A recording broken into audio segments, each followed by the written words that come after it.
Welcome into the latest edition of our Cubs REKAP Podcast, a presentation of our Recap YouTube channel and available audio only everywhere you get your favorite podcasts. That is Gordon Wittenmeyer, my partner. I'm David Kaplan. It's all brought to you by our great partners at the Illinois Tollway and their If Only campaign. Hey, folks, please, we've all said it before. If only I had slowed down. The Illinois Tollway's new campaign is called If Only. And it's a powerful reminder that speeding doesn't just put you at risk, it affects everyone on the road. Lives, including yours, depend on it. And we thank them for their great support here on our Recap channel. All right, Gordon, Cubs are 37-22 as we record, fresh off of taking 2 of 3 over the Cincinnati Reds on the road. PCA is continuing to be a star. Same with Kyle Tucker. And the bullpen has the lowest ERA in baseball since April 14th.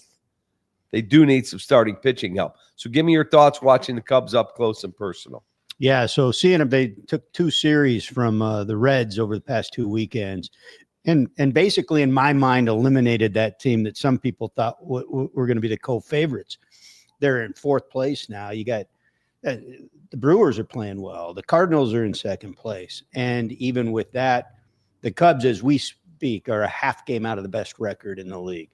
They're playing with house money right now, even with guys on the IL. I think as we get into June, there was a big date come up June 1st. That's when a lot of that's a standard date for guys that sign minor league deals, veterans that sign minor league deals, hoping to get a big league call up at some point early in the season. If they didn't, they opted out, right? Wade Miley's one of those guys with the Reds. He pitched 5 good innings in his last start at AAA. He's back from Tommy John surgery. I suspect somebody's going to pick him up. The Cubs ought to look at him. These are the kind of things as they go into June that the Cubs need to do. They picked up some Drew Pomeranz. Look at what Drew Pomeranz has done. He's been incredible.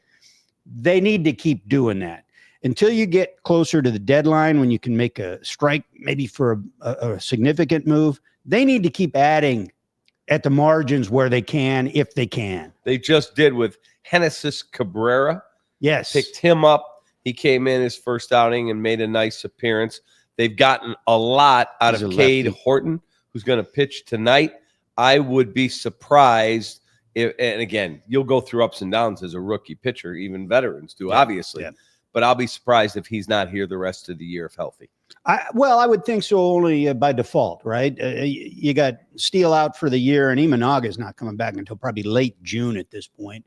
And that doesn't count whatever else might happen with some of your depth. So I would think he'd be there. Plus, he's looked good. He's kind of getting his big league legs under him. If this guy can perform like a 4th starter, like a typical 4th starter the rest of the season, you'll take that. Where they're sitting right now, you'll take that every day. Ben Brown did not start on Saturday in Cincinnati.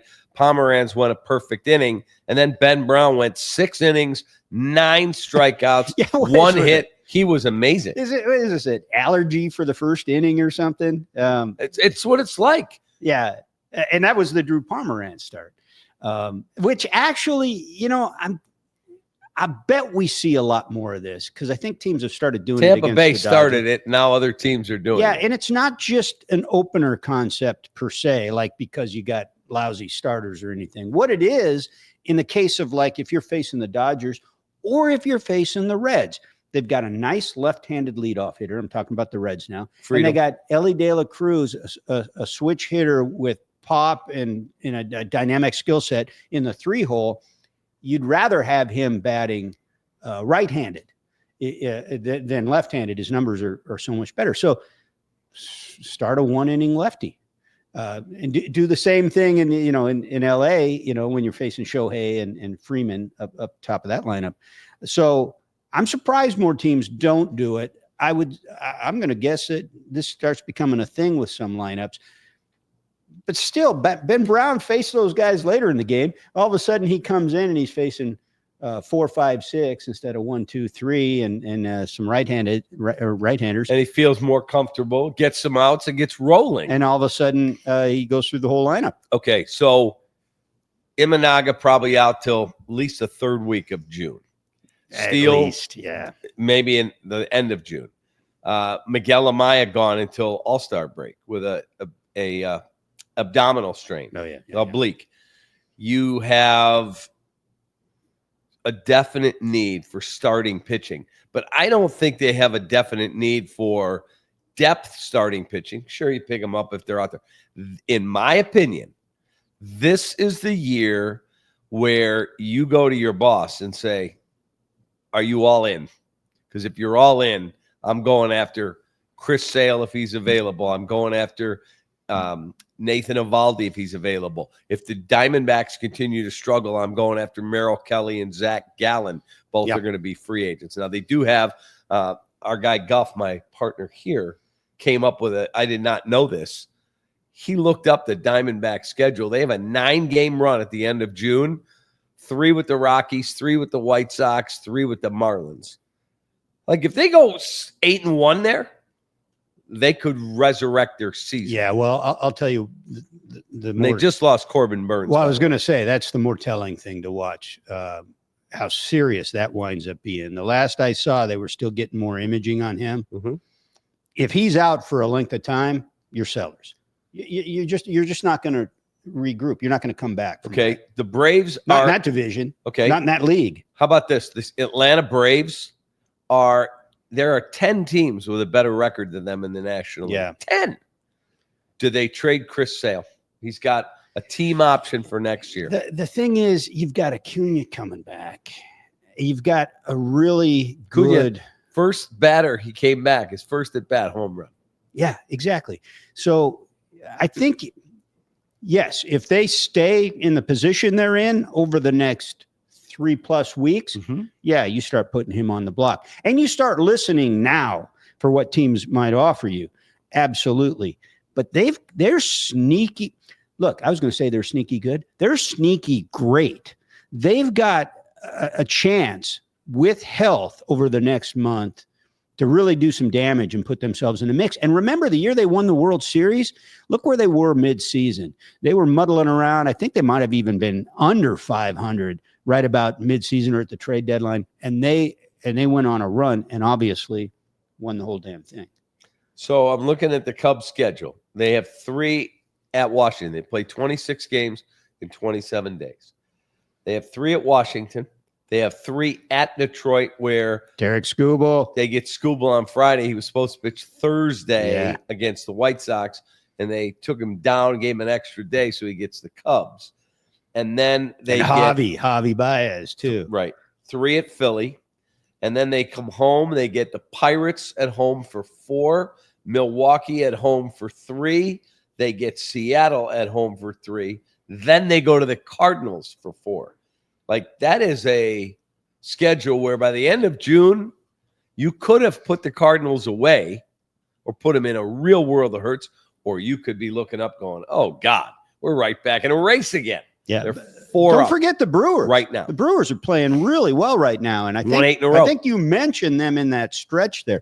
The thing I'm more concerned about from a Cubs standpoint, and this is why I say keep going after those marginal pitchers now, if you can add somebody to your roster that's better than the last guy on the roster, is not the quality of the schedule of their opponents, because it's not going to be any tougher than it was the first month of the season. The 26 games in 27 days. Because, look, your bullpen, you pointed it out.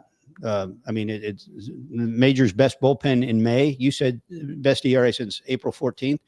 They're getting Daniel Palencia is pitching his ass off. Pomerantz doesn't have an ERA yet. These guys are. I don't know how much of that smoke and mirrors long term, because there's so much volatility built into that. Porter Hodge won't be back for weeks, so it's the pitching depth is everything for this team. It's really the only concern, because Kyle Tucker left that game the other day, Sunday, last game the Cubs played as we record this, left the game, jammed ring finger on his throwing hand. played 3 or 4 innings before he left that game after jamming the hand. On a steal of second. Right. And so the thing about it is what it reminds you, right, is that, boy, if he were to have a significant injury, is the rest of the team there? Like, they've got more depth than most, especially in that division. They catch the ball better than most. But Kyle Tucker's been superhuman for this club. Okay. He's been a huge part of the 6 runs a game they score. Yes. So you just need to keep going. You just need to keep adding where you can around the edges of this Okay, roster. so here's the question, and you can post your comments down below right here on our YouTube page, The Recap. Make sure you please hit that subscribe button and click that little notification bell so you never miss any of our content. Is it World Series or bust for the Cubs? Because I say yes. Yeah, well, you know what? It depends on who you ask. Of course, you always say yes. No. Okay, in 2014, last 2 maybe years, you they didn't say weren't yes. very good. Yeah. All right. Well, if you ask Tom Ricketts, it's how much money did I make in no biblical losses?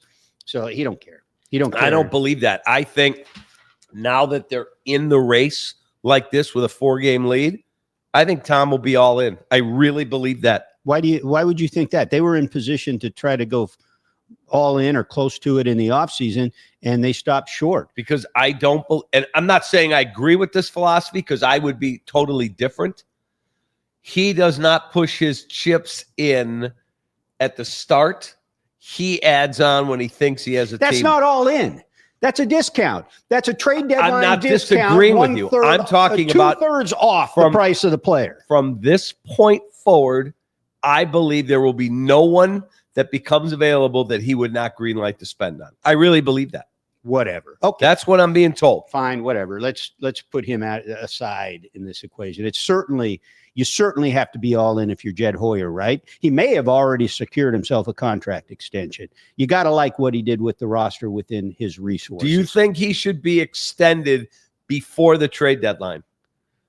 I don't see the reason for that. See, I do. No, I want him going into the trade deadline going, I don't have to make sure I put the pedal down to save my job. It's human nature. He sat in this very chair and said to me and to I get it. And you. I'm taking this into account with my response. He said, I will always do what's the best thing long-term for the Chicago Cubs. And that's why I think it's not necessary. You don't have to extend him now. You can extend him at the end of the season. I would extend him. He's not going to go bury the franchise. By the way, if there's a move out there that could bury the franchise or go all in or be too big a trade, I mean, he does have a boss that's overseeing the process. But what if said boss, Tom, says to Jed, okay, what do you got? He said, I can get Jacob deGrom.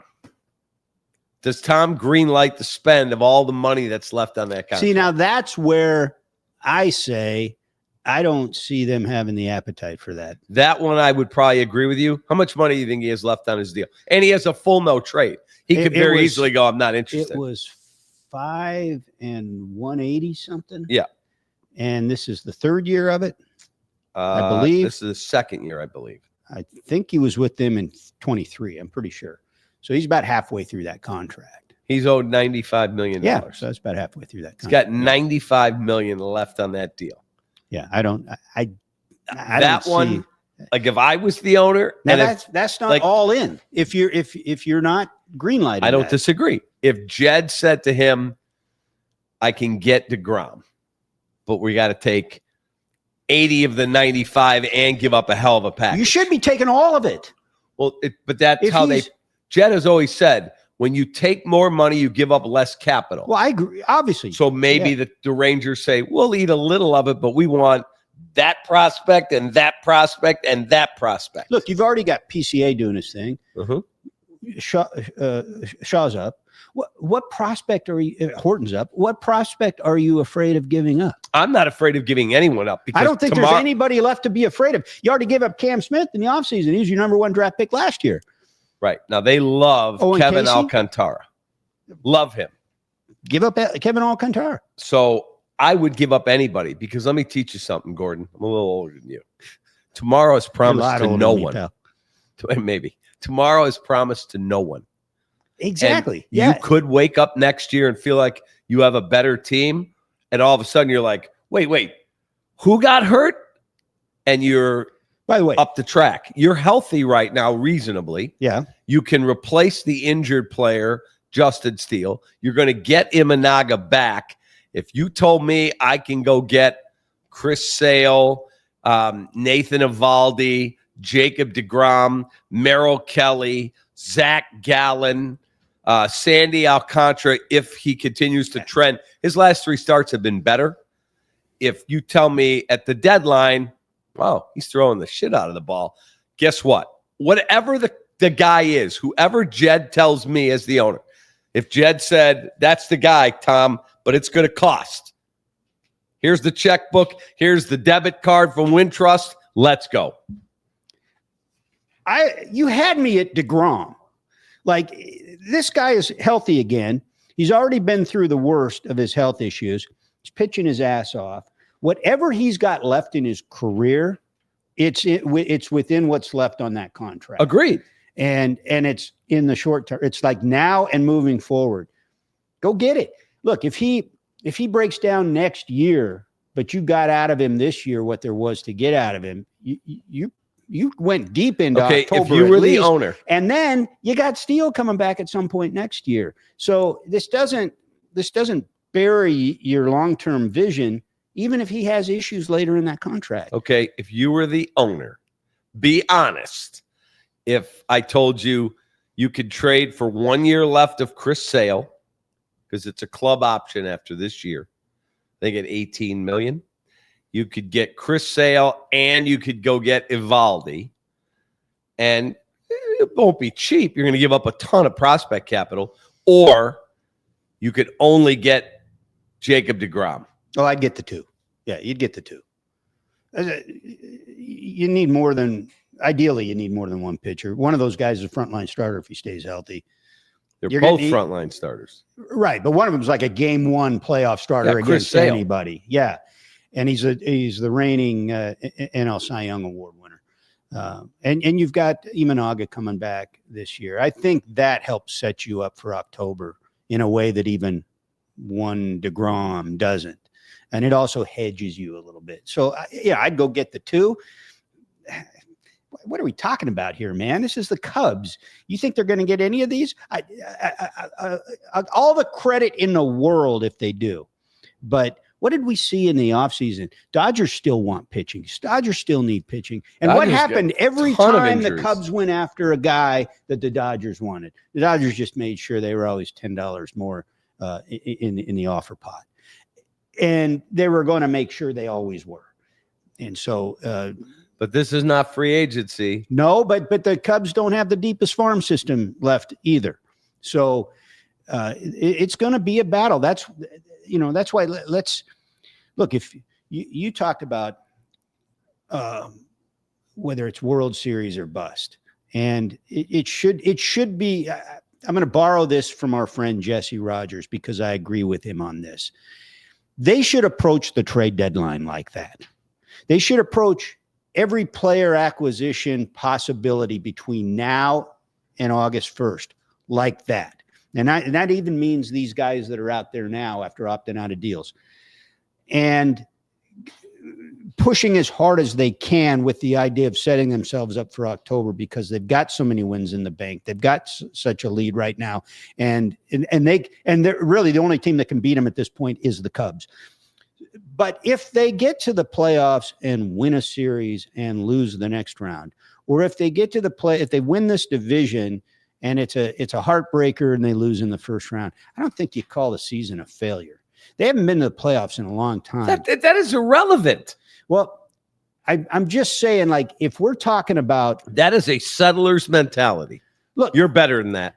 I just gave you a non-settler's approach to you need to approach this like you're all in. But if you're talking about World Series or bust as sort of how we're going to evaluate this thing at the end of the day, I think it's more nuanced than that. This thing is wide open. The Dodgers have horrific pitching injuries. It's also the toughest top half of the National League that we've seen in maybe 40 years. Well, then go out, as I'm talking about Tom and Jed, go out, add on some freaking high-end starting pitching, and let's go. That's what I'm saying. That's what the approach should be. You could wake up next year and go, wow, they extended Kyle Tucker. Wow, they got a long-term deal done with PCA. And guess what? You could wake up on June 1st and go, oh, man, I got 4 guys on the injured list. The team's up the track. This year, right now, they got a vibe. They've got a way they're playing. This team is good. Let me I'm telling you, I put the pedal down. I don't have any way to like offer you credibility on your answer on this, but 2 months into the season, let's just say June 1st, right? I'm trying to think. Was that Sunday? June 1st was Sunday. Yeah. So they come out of June 1st, 15 games over 500. Yep. And they lost their opening day starter for the year. Yep. In April. Yep. And their number 2 starter has been gone for over a month. A long time. Set all those factors aside, just looking at the roster and the league going into the season, and we talked a little bit about it. You would not have predicted 15 games over 500 on June 1st. Not if you told me Imanaga and Steele let's say, and my opening day catcher was out. Let's say they stayed healthy. I don't think you'd have predicted 15 games over. That's a lot of games over 500 2 months in. That is. That's essentially the best record in the league, and the league is tougher than the other league by a lot this year. That's pretty significant. That's my point. You've gotten off, you've banked all these wins. It's time to be on, and I'm sure Jed is. He's a smart guy. I'm sure he's on the phones telling Chris Young in Texas and telling the GM in Arizona and telling the GM in Toronto, hey, man, if Kevin Gossman becomes available, do not make a move till you talk to me. Yeah. No, that's exactly how you should approach this, because really at this point, it's all about health and getting ready to win in October. It's got to be. The Cubs schedule, we talked about it, Washington. Then they've got to go play at Detroit.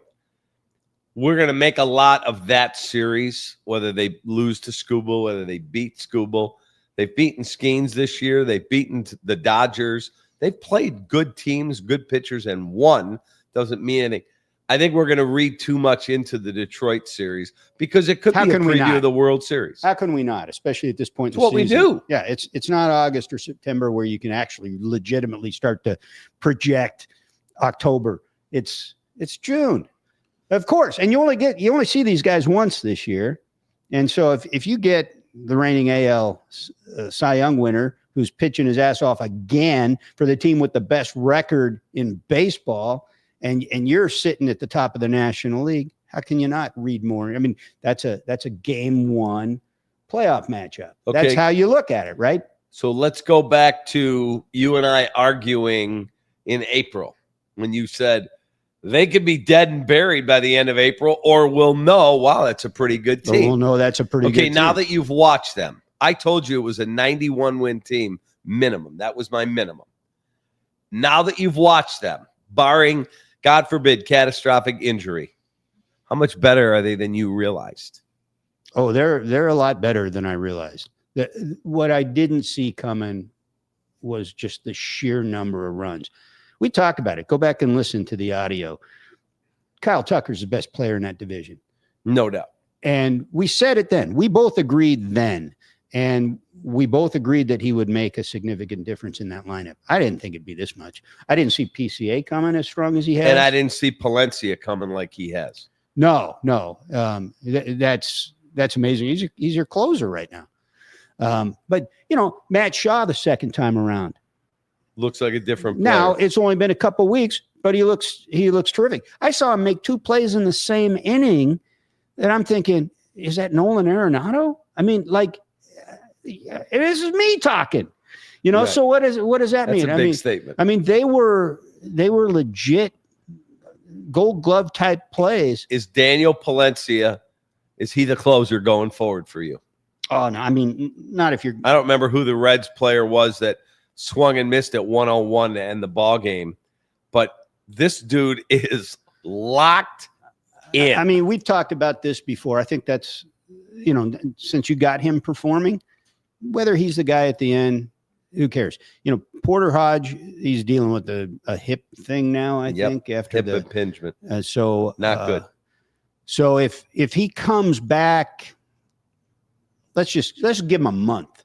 If he comes back in a month and he's pitching well, if he's pitching like he did toward the end of last season, now you got some options back there in the 8th, 9th inning.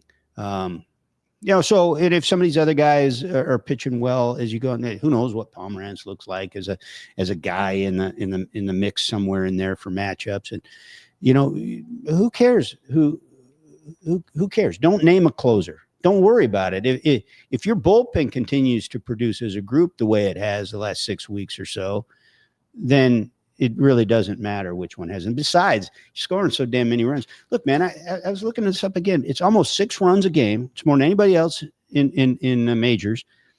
And the entire pitching staff has an ERA of 380 something, and they're giving up a little over 4 runs a game total. That's a 2-run per game differential. It's between a run and a half and 2 runs. I mean, that's a lot of big leads late. That's a lot. By the way, we'd like to take a quick break to tell you our Cubs Recap Podcast is brought to you by our great partners at the Illinois Tollway and their If Only Illinois Tollway campaign. They are dedicated to providing a safe and efficient system of 294 miles of roadways while ensuring the highest possible level of service to all their customers. Listen to me, please. We've all said, if only I had slowed down. The Illinois Tollway's new campaign is called If Only because it's a powerful reminder that speeding doesn't just put you at risk, it affects everyone on the road. Every crash leaves someone wishing they'd done things differently. So take the extra time, slow down, save lives. Lives, including yours, depend on it. All right, before I let you go. Wait, I got one for you. I want to steal something from your boy Sylvie, who's always stealing from this podcast. So I was listening to him talk about some of the young players that are performing right now, right? The Shaws, the Hortons, the Palencias of the world. Those 3 guys in particular. But let's just look at those 3 guys because they're really performing. Shaw, Horton, Palencia. Yeah. As they go forward, I mean, it's not really fair, right, to expect that they're going to continue at an especially high level. They're going to have their ups and downs. Nothing's linear as guys develop and all that. Who's the most important of that 3 that you Shaw, need to see? Horton, Palencia. Wow. That's a great question. I would probably say Matt Shaw because he impacts the game every single day defensively. What I get from him offensively, I hope it continues. Yeah, but to me, it's Matt Shaw. I love that answer because it's so damn wrong. I mean, he's number 3 on the 3-man list just because, like, we've talked about that forever. We talked about when he wasn't going well. What are they going to do for third base? And I said all the time, who cares? They're getting production out of everywhere else. Who cares? It's got to be Cade Horton, right? It's got to be Cade Horton. If he can just give him innings, better than replacement level innings the rest of the way. That's such a huge part of what they need, given what all their strengths are. Yeah, I disagree with you. And I think Cade Horton is a huge part of what they do. Palencia being able to lock down the 9th inning, humongous. He's number 2 either way.